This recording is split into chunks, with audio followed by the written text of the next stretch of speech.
I recently did a video that was a reply to Bill Maher's HBO special where he gave a quick rant about what his thoughts on Bitcoin and cryptocurrency were. It's like Tinkerbell's light. Its power source is based solely on enough children believing in it. And in my opinion, not only is he uneducated as to the actual value of cryptocurrency and Bitcoin, but he also was putting on a rant that was really designed just to be filled with buzzwords to catch your attention. And at the end of the day, he's a comedian. The design is to make you laugh. And one of the things that's really true is when people don't understand something fully, it's very easy to make fun of it rather than spend the time looking at what makes it really good.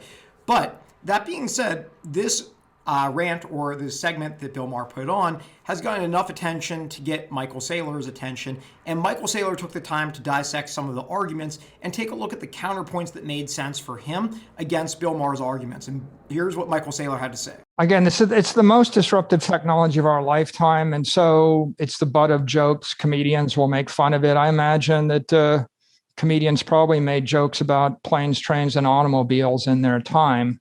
In my previous video where I was rebutting Bill Maher, there were a lot of comments in the video that talked about me not doing a great job of rebutting the use of energy from Bitcoin.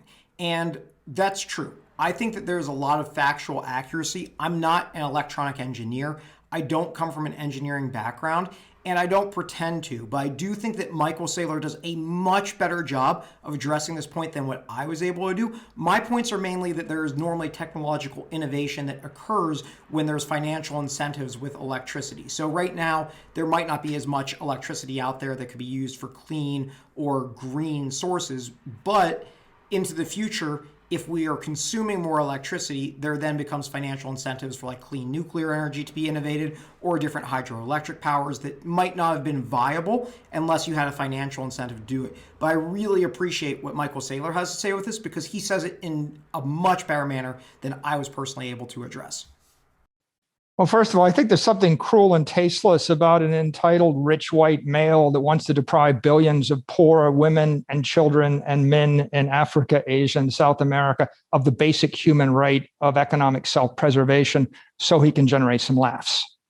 And so I think the entire Bitcoin community, they just find it to be tasteless, what he's done and elitist. The world generates 160,000 terawatt hours of energy a year. Of that, 50,000 terawatt hours of energy is wasted, like 30%.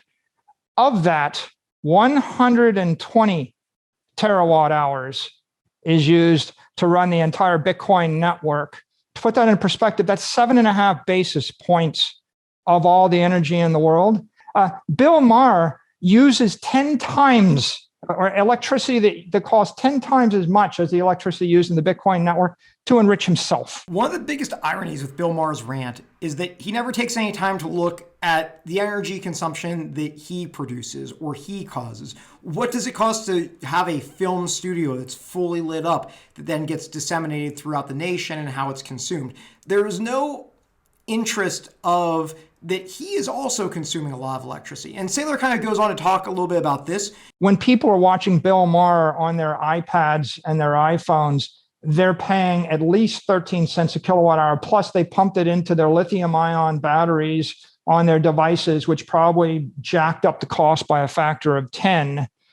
He's got no problem with them watching, getting laughs, right? Wealthy people getting laughs on expensive energy. So no surprise, but Michael Saylor was able to make a much more articulate argument about energy consumption and the dichotomy or the contrast of what is going on with Bill Maher talking about energy consumption while simultaneously consuming an enormous amount of energy. As always, incredibly impressed with Michael Saylor and his thought process, but also I think this really rounds out one of the missing pieces to my previous argument, which talks a little bit more about the technical data on the electricity consumption. And now not only do I know it, but it's also been rebutted by one of the smartest people in the space. So hopefully this satisfies a little bit more of the counterpoints that I've seen in the comments from the last video that I did.